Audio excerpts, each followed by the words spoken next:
10. Shop the Beauty Critic. James Charles Facetune.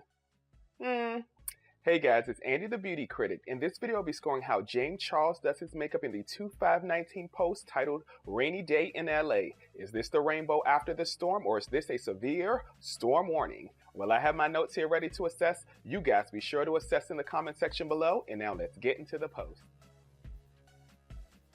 Okay guys, so my overall assessment of this look is that it's more of a glam application with an eye focus and luminous skin.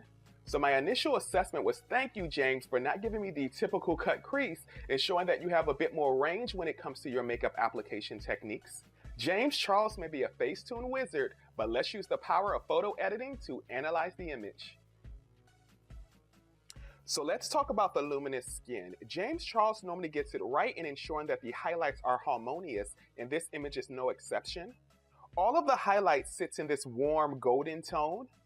The eyes also read as the main focus due to having that cool blue tone on the lid. I also love the shape of the brows and eyeliner. They add so much lift to the face.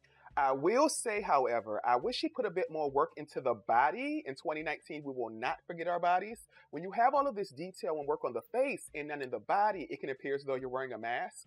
His foundation is also reading a bit yellow, and that's due to the fact that he has a cooler tone in the chest and he's not pulling that foundation down to the body.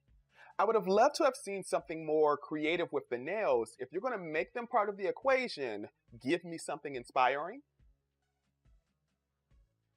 So my overall score for this post is 10.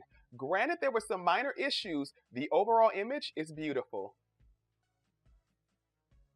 So yeah, guys, that's my score for the post. If you agree with me, of course, leave your 10s in the comment section below. Leave your chops if you don't. Subscribe and get ready to analyze the next post starting now.